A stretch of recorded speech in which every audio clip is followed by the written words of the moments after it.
At my own wedding, the room froze when my mother-in-law stood up and said, "From today on, you'll hand over your entire $8,500 salary and every bonus to our family. If you refuse, walk out right now." The microphone slipped from my hand. I looked at my wife. She didn't move, didn't speak, just stood beside her mother. The music stopped. Eyes turned, and for the first time in my life, I realized silence could sound like betrayal. I straightened my suit jacket, took one breath, and walked out of the venue, leaving behind the woman I thought I knew.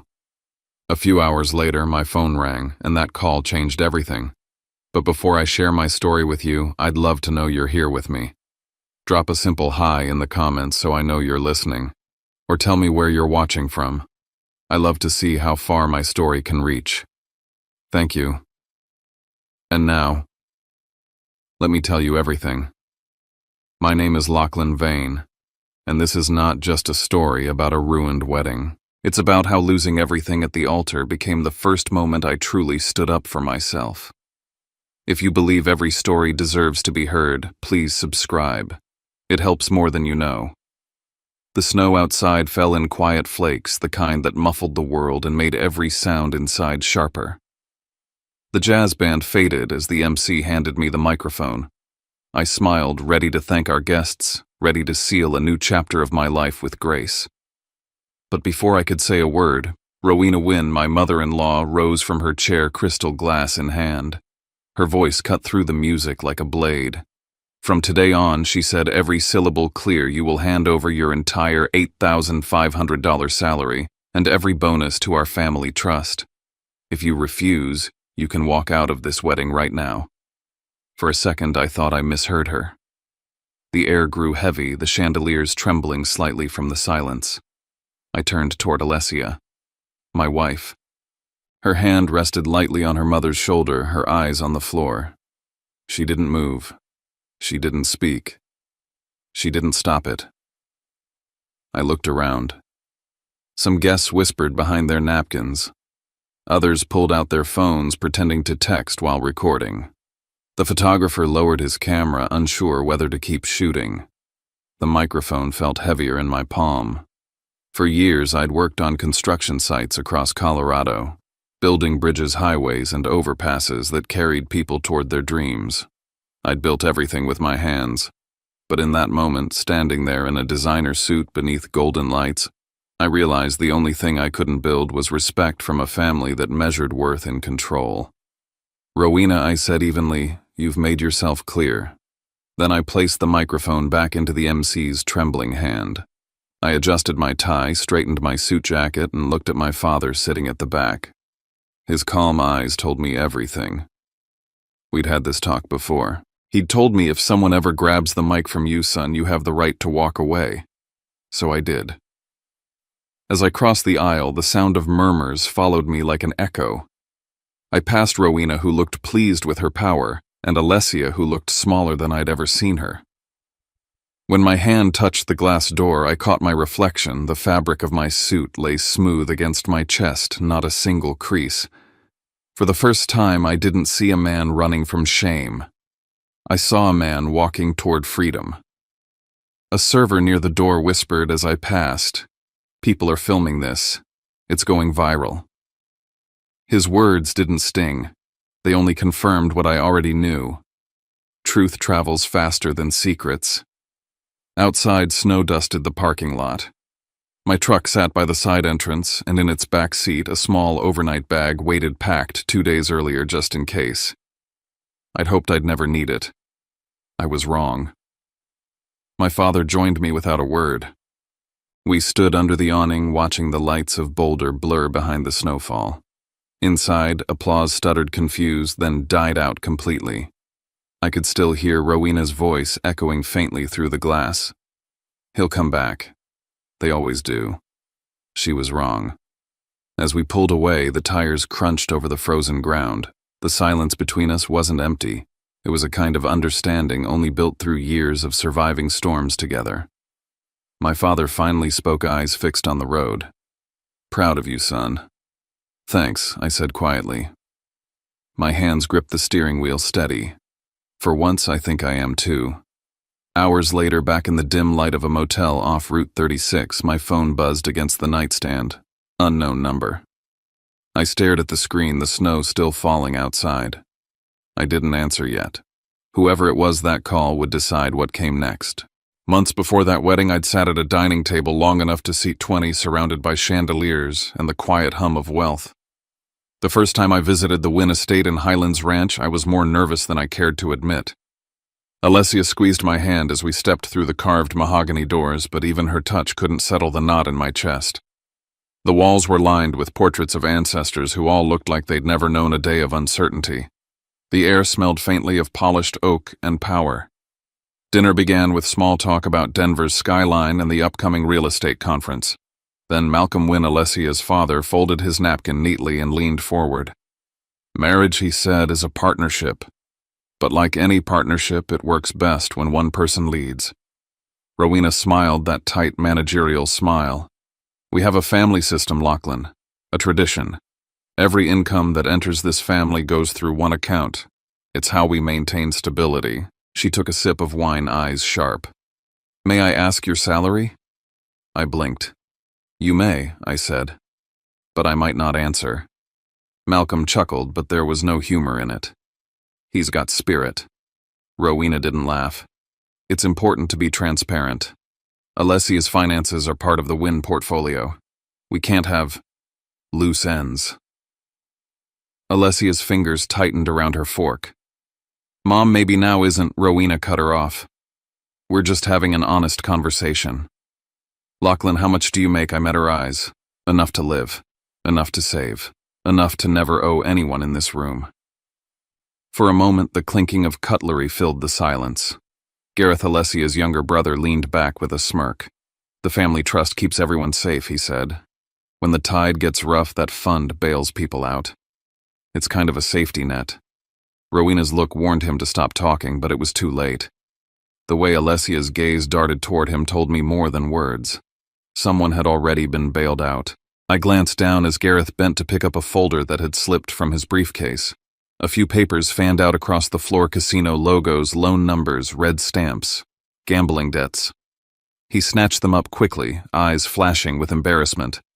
Alessia saw it too, and for a second her mask slipped. Then she pretended not to notice. Dinner continued like nothing had happened, but the taste of the steak turned metallic. Rowena moved on to responsibility, to image, to protecting the Wynn name. She said love without management was chaos, and I thought of my father fixing a broken hinge with one hand and holding my childhood together with the other. No management, no contracts, just grit. When dessert arrived, Alessia reached under the table, squeezed my hand, and whispered, "Please don't fight her. She only wants to protect us." I whispered back, "If safety means giving her control over our lives, then who's protecting who?" After dinner, I stepped outside onto the terrace. The Denver skyline glittered in the distance. Inside, laughter drifted from the dining room, polite and hollow. Alessia joined me, coat over her shoulders. "You embarrassed her," she said softly. "She asked for my paycheck before asking about my dreams," I replied. "She just wants to know you'll take care of me." "I thought that's what love was supposed to prove," I said. "Not paperwork." We stood there, the wind cold enough to sting. A long silence stretched between us until she finally whispered, "Please don't make me choose." I didn't answer, but in my mind I already knew that if the day came when she had to, she wouldn't choose me. That night, as we drove back to Denver, her message appeared on my phone. "Don't provoke her again. She's just trying to keep peace. Please." I stared at the screen, the reflection of the city lights flickering across it, and thought to myself, if peace costs your dignity, whose peace is it really? That question lingered with me all the way to the wedding day, where the answer finally revealed itself. The air in my father's workshop always smelled like cedar and sawdust, the scent of things built to last. Outside, Evergreen was still half covered in snow, the pine trees bending slightly under its weight. Inside, warm light from the filament bulbs flickered across his workbench, catching the dust that floated in slow motion. My father was planing a board when I arrived, sleeves rolled up, the rhythm of the tools steady and sure like a heartbeat. I told him about the dinner at the Wynn estate, the questions about my salary, the condescension that came with every smile, and the way Alessia stayed quiet through it all. He didn't interrupt once, just kept shaping the edge of the board until I finished. Then he said, "You don't need to sign anything that makes you feel small, son. Paper doesn't prove love. How you show up every day does." I watched his hands as he fitted two joints together. The first didn't align perfectly. He tapped it with his chisel, adjusted the pressure, and said softly, "Wood bends and you fix it with patience. But people, when they bend wrong, you can't hammer them straight.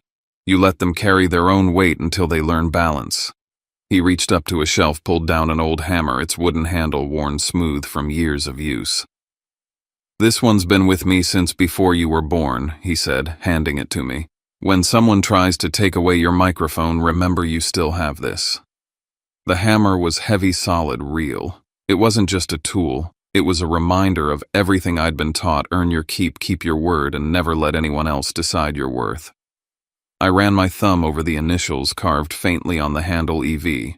His name, Eamon Vane. He smiled when he saw me notice. "That's a reminder, not a brand," he said. "Use it when you have to, not to break, but to build." I wanted to believe I could still build something good with Alessia, even if her mother's world felt like a cage of contracts. But that dinner had planted a seed of doubt. I loved her truly. The way she laughed when her guard was down, the way she'd curl against my shoulder on long drives, the way she dreamed of a life that wasn't all marble floors and polished optics. Yet she carried her mother's shadow like it was stitched into her skin. That night, while I helped my father sand the frame for our wedding photo, he told me stories of my mother, how she'd never cared about the size of his paycheck, only the honesty of his work. She said, "The world doesn't owe you comfort, but it owes you the chance to stand tall," he said, tightening a bolt on the workbench.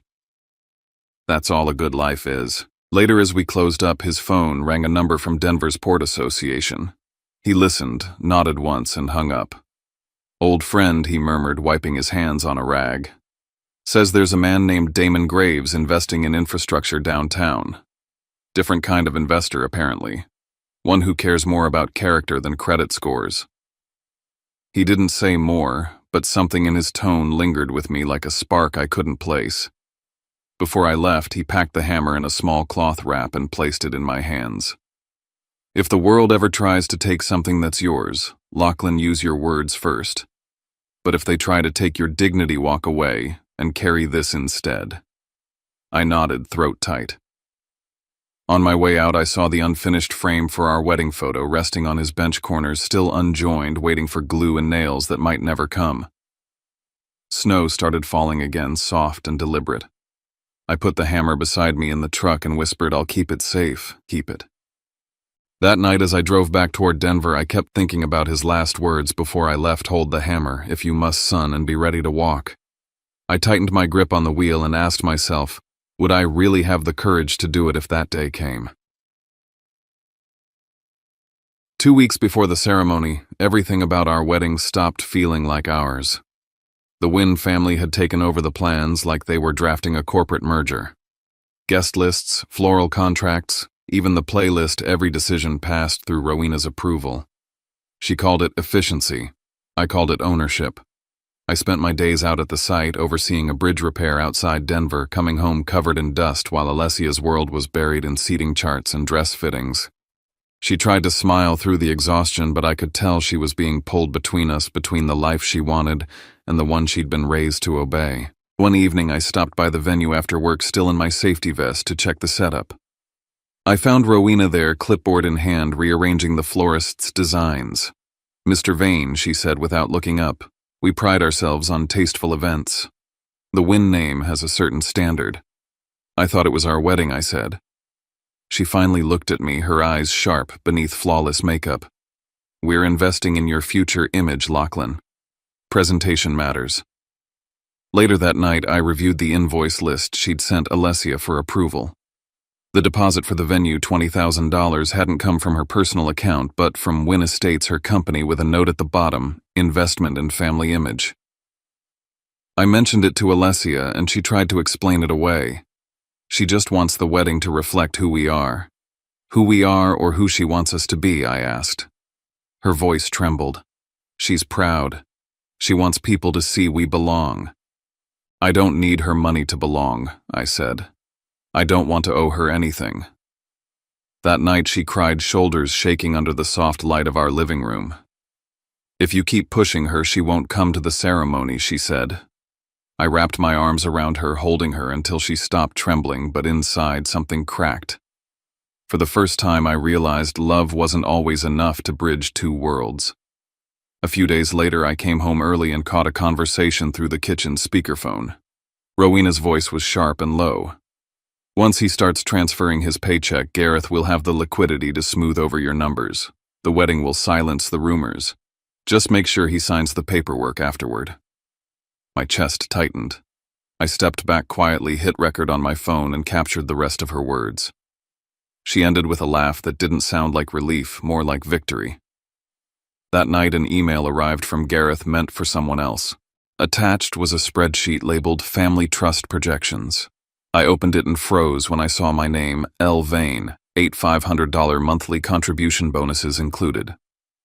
I forwarded it to my private account and said nothing. When I confronted Alessia later asking to delay the wedding until we cleared the air, she looked at me like I'd asked her to betray her own blood. You don't understand her, she said. My father cheated years ago. She lost everything, her home, her trust. Controlling money makes her feel safe. I get that, I said. But safety built on control isn't safety. It's fear with better lighting. She just doesn't want to lose anyone else, she whispered. And by protecting everyone, I said quietly, she's losing you. She turned away, tears falling silently. I wanted to reach for her, but every time I tried, she took another step back.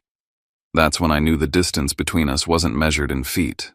It was measured in loyalty. That night I drove back to Evergreen. My father was still in the shop, sanding the same frame, slow and steady. He looked up when he saw me. You ready, son? I hesitated, then said, I don't know. But if I have to choose between peace and pride, I'll take pride. At least that's mine. He nodded, once eyes steady. Then you already made your choice. I looked at the hammer resting on his bench, its wooden handle catching the light. For the first time I understood it wasn't a weapon, it was a promise. And soon I'd need to keep it. The morning of the wedding broke cold and bright, a thin veil of snow resting on the rooftops of Boulder. I remember thinking how clean everything looked, like the world had been reset overnight. The historic hall shimmered under the chandeliers, brass light catching on every crystal. 200 guests filled the room, most of them Rowena's clients, investors, and people who spoke in polished tones about market trends and legacy portfolios. I tried to ignore the gnawing tension beneath my ribs. This was supposed to be the happiest day of my life. Alessia looked beautiful, almost unreal. She smiled for photos, clutched my hand during the vows, and whispered, "We made it." For a fleeting second, I believed her. Maybe we really had survived the storm. Maybe love could soften the sharp edges of her family's world. But the hope didn't last long. The reception was in full swing when Rowena rose from her seat near the head table. She carried her glass with the precision of someone used to commanding attention. The jazz band faded and the room fell quiet as she approached the stage. The MC, thinking she wanted to toast, handed her the microphone. Her voice rang out smooth and unshakable. As the matriarch of the Wynn family, I'd like to make a small announcement, she began. From today forward, as tradition dictates, my new son-in-law will contribute his entire salary, $8,500 a month, plus all bonuses, to the Wynn family fund. It ensures stability, harmony, and trust. The silence was absolute. Forks hovered in midair. Someone gasped. A few phones tilted up, recording. Alessia froze beside me, eyes wide, lips pressed tight. Gareth smirked at his glass of champagne. Malcolm raised his own, nodding approvingly. I could feel the pulse in my neck hammering. For a moment I thought Rowena was joking, but the proud lift of her chin told me she wasn't. If you disagree, she added, you may walk out. The Wynn family doesn't force anyone to stay, but we also don't welcome those who refuse to follow our ways. The air turned heavy. I looked at Alessia again, pleading for her to say something, anything. But she didn't move. She stood beside her mother still, and silent, her diamond earrings glinting like cold stars. Someone near the bar whispered, "This is humiliation." Another voice said, "He should leave." My father sat in the back, hands folded, jaw clenched. I knew what he was thinking, and I knew he wouldn't stop me. I took the microphone from its stand. My voice came out steady. "Thank you for making things clear, Mrs. Wynne." Then I set it down gently on the table. I adjusted my jacket, the fabric smooth beneath my fingers, and turned toward the doors. My father rose at the same moment, falling into step behind me. People shifted aside as we walked down the aisle. Some clapped awkwardly, thinking it was part of the ceremony. Others whispered, phones still raised. Rowena's voice followed us, sharp and furious. "Don't think walking away makes you free, Lachlan. You'll regret this." Before I pushed open the doors, I heard another voice, low, almost amused, from somewhere near her table. "Careful, Rowena," the man said. "I'm recording this whole thing." I didn't know who he was then, but his words stayed with me. Outside, the cold hit like a breath of truth. Snowflakes melted against my collar as we walked to my truck. I opened the door, slid the hammer my father had given me beneath the seat, and started the engine. The headlights cut through the falling snow as we pulled away. Neither of us spoke for miles. The radio stayed off the road ahead, winding through darkness. Finally, my father said quietly, "The microphone stayed behind, but your voice didn't." I nodded, gripping the wheel tighter. Somewhere behind us in that glowing hall, Rowena was probably already rewriting the story, turning my silence into rebellion, my dignity into weakness. But out here on this frozen road, it felt like freedom. When we reached the edge of town, my phone buzzed on the console. The screen flashed private number. I stared at it, heartbeat steady but heavy. Whoever it was, that call would decide whether this night ended in ruin or revelation. The motel room was small and warm, the air thick with the scent of old carpet and coffee gone cold. My father was asleep in the chair by the window boots, still on his coat draped over him like a blanket. Outside, trucks rumbled down Route 36, their headlights slicing through the snow. I sat on the edge of the bedphone in hand, waiting for it to ring again. It didn't take long. The first call came just after midnight. Alessia. Her voice was trembling. "You humiliated my mother," she said through tears. "Do you have any idea what you've done?" "I didn't humiliate her," I said evenly. "She did that to herself. In front of everyone." "She's devastated," she whispered. "The press is already talking. Please just come back, explain. Tell them it was a misunderstanding, make it stop. No one loses face for telling the truth, Alessia. Only for living a lie." There was a pause, then a soft sob, and the line went dead. An hour later, the phone rang again. Rowena. Her tone was icy, her composure back in place. "You've destroyed my image, Mr. Vane. I will see to it you never work in Denver again." "I don't live on image," I said. "I live on work. Something you wouldn't understand." She hissed something under her breath before hanging up. I set the phone down, exhaled, and let the silence fill the room. The third call came just before dawn. The number was unfamiliar. A low, calm voice spoke. "Mr. Vane. My name is Damon Graves. I'm the lead investor behind the Riverline project. I saw the video from your wedding." I froze. "Why are you calling me?" "Because Mrs. Wynne called me last night begging for help managing the fallout. I told her I'd only meet if you were in the room." I frowned. "And why would you want me there?" "Because I know what kind of man you are," he said. "And I know what kind she is. Meet me at the Wynne Estates office at 9. You'll want to hear what comes next." Before I could respond, the line went dead. I opened my laptop out of instinct. The video was already everywhere. Someone had posted it under the headline, "CEO Forces Son-in-Law to Hand Over $8,500 Salary at Wedding." It had over 1 million views. The comments split in two, some laughing at me, others furious at her. The tag, "Marn Salary Bride," was trending across social media.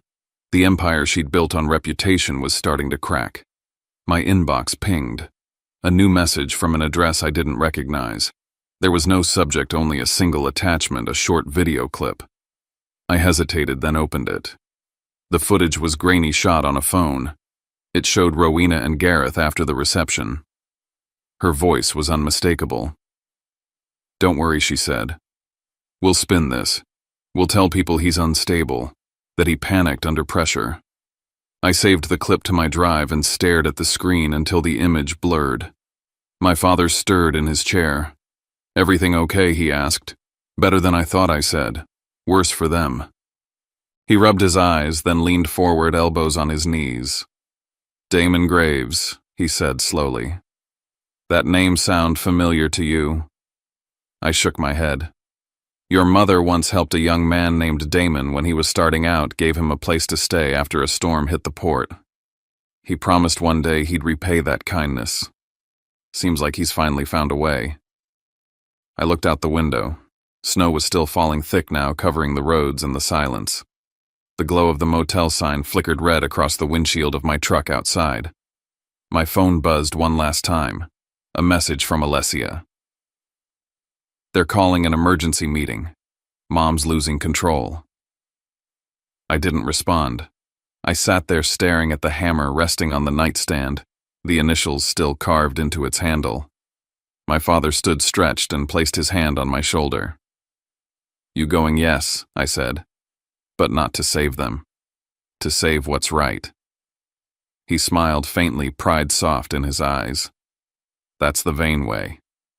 As the first light of morning broke through the storm, I grabbed my coat and the hammer, slipped it into my bag and stepped outside. The snow crunched beneath my boots, the world quiet except for the hum of distant traffic. Ahead of me, Denver waited cold, sharp, and alive with reckoning. The snowstorm had ended overnight, leaving Denver washed clean and quiet beneath a silver morning light. From the 40th floor of Wynn Estates, the city stretched out like a map bridges I'd helped build, glimmering faintly through the mist. The boardroom was all glass and steel, the kind of place where silence carried weight. Rowena sat at the head of the table beside Malcolm, her pearl earrings catching the light. Alessia sat slightly behind them, hands clasped tightly, while Gareth fidgeted with his cufflinks, pretending not to be afraid. Across from them sat my father, Eamon Vane, his calloused hands folded calmly, and Damon Graves, the man who had called me at dawn. I took the last chair beside him. Damon's tone was calm but cutting. "Thank you all for coming. We're here to talk about two things, honor and consequence." Rowena forced a smile. "This has gone too far, Damon. That video was taken out of context. The press has twisted it to create a spectacle. You know how these things go." I leaned forward, my voice steady. "The truth doesn't need twisting. It only needs to be heard." Her eyes met mine defiant, then flicked toward Alessia as if expecting backup. But Alessia stared at her lap, silent. Damon pressed a button on the table. The large monitor on the wall lit up. For a moment, only static filled the screen. Then the video began. There we were. Rowena standing tall, champagne glass in hand, Alessia beside her, me frozen mid-breath as her words filled the speakers. "From today on, you will hand over your entire salary." The room grew colder. No one spoke. Then came the second clip, the one I'd received anonymously, the footage of Rowena and Gareth after the ceremony. Her voice, unmistakable. "We'll say he panicked. Tell everyone he's unstable." Gareth's hand trembled against the table. Alessia's face went pale. Rowena's composure cracked. "That's not real," she said quickly. "Someone edited that." "It's your voice," Damon said flatly. "Your words. And this," he gestured to me, "is the man you humiliated in front of hundreds of witnesses." Malcolm shifted in his seat, his temper rising. "You have no right to parade our family in public like this. You think walking away makes you a saint? Damon didn't even look at him. No, Mr. Wynn. It makes him a man who still remembers what dignity feels like." Rowena's eyes darted around the room, searching for control she no longer had. "You can't destroy my company over this," she said. "Damon, please, this is business. You understand reputational risk better than anyone." He turned the monitor off, his voice quiet but sharp. What I understand is that Wynn Estates has been built on control and deceit. You've used people, your husband, your children, even your son-in-law, as leverage to protect your image. But the foundation is already cracked. He glanced at me. Do you have anything else to add? Lachlan, I took out my phone and pressed play. From the speaker came Rowena's voice, calm and calculating. Once he signs, the debt is covered. We'll be fine. The recording filled the room like smoke. Gareth's face drained of color. Alessia's breath caught. Rowena's hand flew to her mouth. Malcolm slammed his palm against the table. You're exploiting private conversations. Damon's gaze turned icy. I'm exposing abuse. There's a difference. He straightened his tie. As of this morning, my firm has withdrawn all investment from Wynn Estates. The markets will do the rest.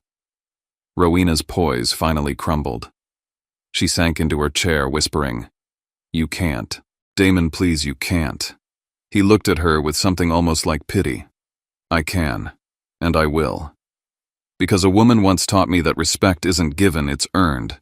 That woman was your husband's wife, Mr. Vane's mother. She helped me when I had nothing. Today I return the favor to her son. For a long moment, no one moved. Then Alessia began to cry softly. Mom, she said through tears, how did it come to this? Rowena turned toward her, her voice shaking. Because you let him make me lose control. I met her eyes. No one makes anyone lose control, Mrs. Wynn. People just decide what matters more, their power or their love. The words hung in the air, heavy and final. I placed the microphone at the center of the table and said, I didn't come here for revenge. I came so the truth could stand on its own feet. I'll leave with nothing owed and nothing hidden. Damon nodded once.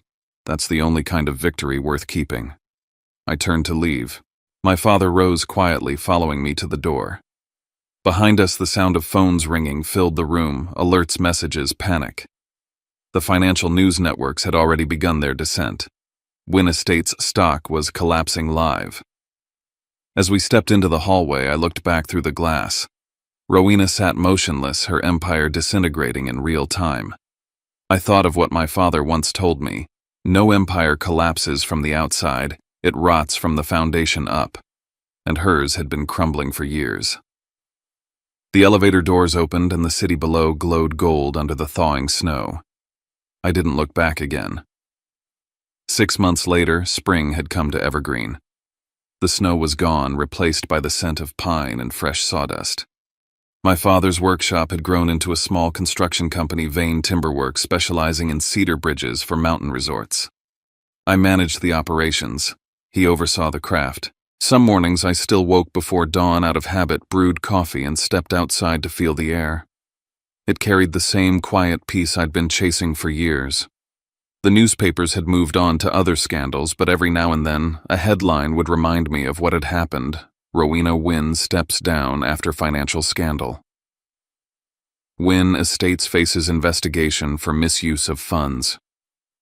Malcolm Wynn had retreated to their country home, refusing interviews. Gareth was under investigation for embezzlement. Alessia had left Denver altogether. One afternoon, a letter arrived in her handwriting. Lachlan, it began, I finally understand. Love built on silence can't stand. I stayed quiet because I thought peace meant surrender. I see now that silence can wound deeper than words. I hope you find someone who speaks beside you, not around you. I folded the letter carefully and set it in the drawer of my desk. I didn't hate her. In a way, we had both been trapped in the same cage, hers just looked prettier. A week later, Damon Graves arrived unannounced. He stepped into the workshop, running a hand over the smooth beam of cedar my father had just finished. You've built something remarkable here, he said. I'd like to invest not in the business, but in your way of doing things. Integrity travels further than money these days. He proposed a partnership bridges for mountain towns across the western states. I agreed not out of ambition, but because I wanted to build things that lasted, not things that impressed. Before leaving, he paused by the door. By the way, he said with a small smile, I was the one who sent you that video. The one that exposed her conversation after the wedding. I wasn't surprised. Why? He shrugged. You already had the truth. I just opened the door. You're the one who walked through it. When he left, I went back to the bridge. We were finishing a curved cedar span over a clear lake. We called it the Rook Bridge, after my mother. The day of its dedication, the entire town showed up. Kids ran across it, their laughter echoing over the water. I held the hammer my father had given me months ago and drove the final nail into place. The sound was sharp, clean, certain. As I stepped back, I saw a figure standing at the far edge of the bridge. Alessia. She didn't come closer, just lifted a hand in quiet acknowledgement. I nodded back. No anger, no regret. Just an ending that finally felt right. Later that evening, I walked alone across the bridge. The cedar glowed under the setting sun, the air carrying the scent of wood and rain.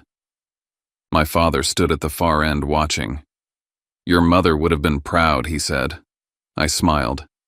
She always said bridges last longer than walls. He laughed softly. She was right. When he left, I stayed behind, leaning against the railing. The lake reflected the sky in perfect symmetry, no distortion, no storm. I ran a hand over the engraved bronze plaque set into the wood, built by hands, not by control. The hammer rested beside me, worn but solid, a reminder of everything I'd learned. I'd walked out of a wedding with nothing but my name, and somehow that had been enough. As the wind rose across the water, I whispered to myself, dignity isn't something anyone can take from you. You lose it only when you give it away. The sun dipped behind the mountains, and for the first time in a long while I felt weightless. Every sound, the rustle of trees, the soft creak of the bridge beneath my boots felt like a heartbeat. My own. The steady rhythm of a man who had finally built something no one could ever own.